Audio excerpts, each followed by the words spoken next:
District showdowns galore in Week 4 of the Texas high school football season. These are the picks.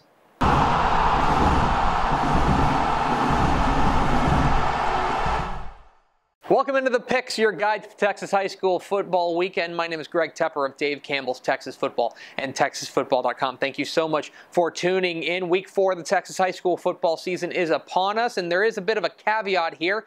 Almost 18% of the state is off this week. That's right, one of the big bye weeks this week. All the 18 districts taking the week off. But that doesn't mean we don't have some massive games all across the state. We start in Alvin.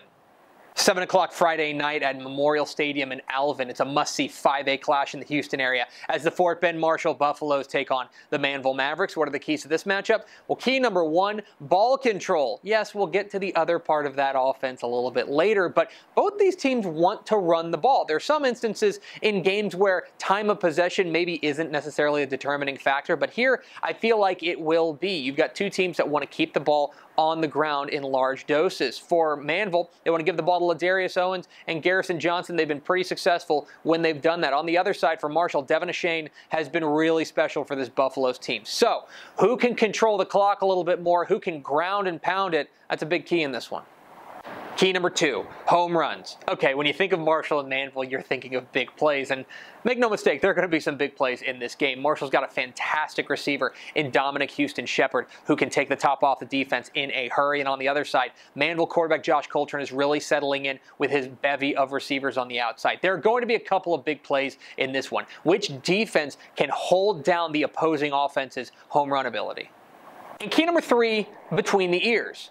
There's no team that's had Fort Bend Marshall's number quite like Manville. The last couple of years, we think the Marshalls have had a state championship caliber team, and then they've run into Manville, and it's all fallen apart. Manville is 2-0 in the last 2 years against them, with an average margin of victory of 43 points. It has been absolute domination by the Mavericks.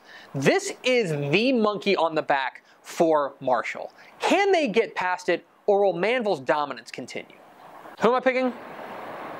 I'm going with Marshall. Believe it or not, I think this is the year they get the monkey off the back. The one thing I haven't mentioned about them is that I really like their defensive team speed. Every single level of this defense can fly sideline to sideline. Now look, if you want to pick Manville, you are absolutely within your rights to do so. They have dominated the series. They played for a state championship last year. They're at home. They've got playmakers all over the field. I totally understand it. But folks down in the Houston area have been telling me for months and months and months how talented this Marshall team is. And you know what? I'm buying in. Give me the Buffaloes. Let's go to the Alamo City, 7:30 p.m. Friday night at Rutledge Stadium in Converse as Cibolo Steele takes on Converse Judson in an Alamo City clash. What are the keys to this matchup? Well, key number 1, Judson's front 7. You knew I was going to mention it, and here it is. Sometimes the most obvious key is the biggest one. Judson's front 7 is ridiculous. Not only do they have one of the best defensive players in the state in DeMarvin Leal, their defensive end, but they got a fantastic linebacker core led by Kevin Wood Jr. Can the Steele offense find a way through this big front 7, or will the Rockets defense have a field day?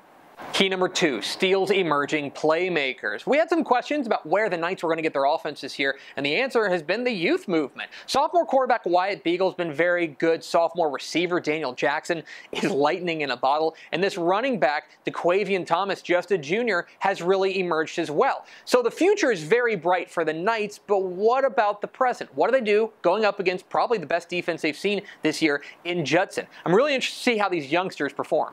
And key number 3, identity.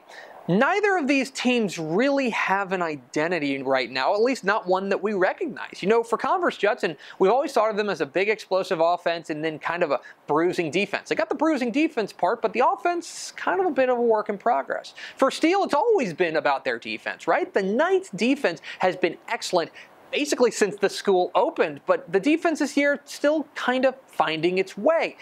Who can find an identity? I think that we're going to find out a lot about both of these teams and the shape of the San Antonio area in this one. What do these teams look like? Who am I picking?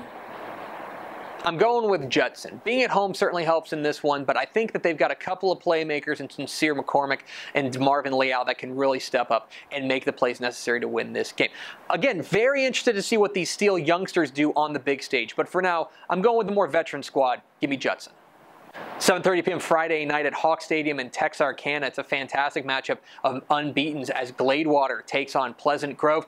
Gladewater, if you haven't paid attention to them, they are 3-0 and rolling right now. Their running back Elijah Carter has been very good. You know, for Pleasant Grove, I think they're very quietly chugging along as 4A Division II kind of falls apart and nobody really seems to take command of it. Well, here's Pleasant Grove, the defending champs, still chugging along.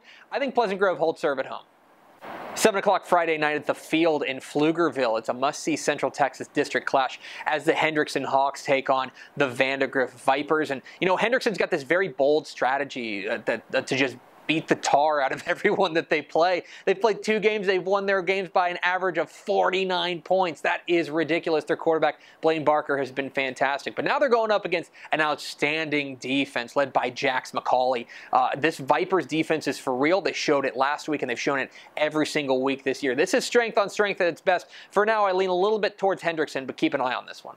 7:30 p.m. Friday night at Hornet Stadium in Corpus Christi. It is arguably the game in Corpus Christi this year. As Corpus Christi Flower Bluff takes on Corpus Christi Veterans Memorial, there are huge, huge implications in this one. Not only is this probably for the district title, but I think the winner of this one is probably the favorite to come out of 5A Division I Region 4.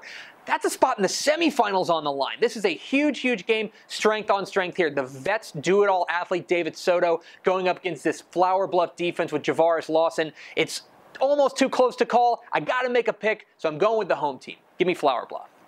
7:30 p.m. Friday night at Cub Stadium in Clifton. It's a battle of unbeatens in Central Texas as McGregor takes on Clifton. You know, this Cubs team may have been flying under your radar, but they should firmly be on it. Their quarterback, Mason Brandenberger, just a junior, has been very good for Clifton. But have you seen this McGregor quarterback, DeAndre McDaniel? Just a sophomore, he is putting up ludicrous numbers every single week. This game is worth the price of admission. For now, I lean towards McGregor.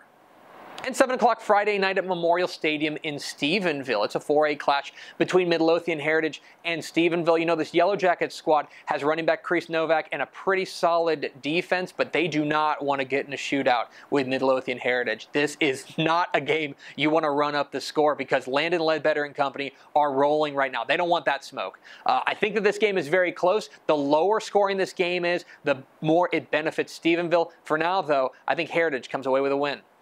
But those are far from the only big games in Week 4 of the Texas high school football season. Let's get to the lightning round. Andrews beats Snyder. Archer City stays perfect with a win over Olney. And give me Sealy to take down Belleville in a battle of unbeatens. Brock bounces back with a win over Breckenridge. Carthage stays perfect with a win over Gilmer. And I'm going to go with Frisco Reedy to stay perfect with a win over Denison. Edinburgh Vela takes down Los Fresnos. East Bernard edges Edna. And I'm going to go with San Angelo Central to beat El Paso Pebble Hills, but it's close. Evadale beats Deweyville. Giddings stays hot with a win over Cameron Yo. And in a must-see game on the South Plains, I'm going with Lubbock Estacado over Hereford. Joaquin beats Corrigan Camden. San Benito takes down Laredo United. And Marion beats Hondo. In a surprise battle of unbeaten, San Saba beats Snook. Give me Wellington over Stinnett West Texas. And 5A Crosby beats 4A West Orange Stark. Crowley edges Fort Worth Brewer, and in our 6-man game of the week, it's a battle of defending state champs. Are you kidding me? Strawn versus Borden County? Too close to call? I'm going to go with Strawn in a squeaker. And those are the picks. What am I wrong about? Which games did I leave out? Leave comments down below. Don't forget to hit that subscribe button. Follow us on Twitter at DCTF. Like us on Facebook, facebook.com/Dave Campbells. Follow us on Instagram, instagram.com/Dave Campbells. And, of course, see us at texasfootball.com. Thanks for watching. Enjoy Week 4 of the Texas high school football season. We'll see you.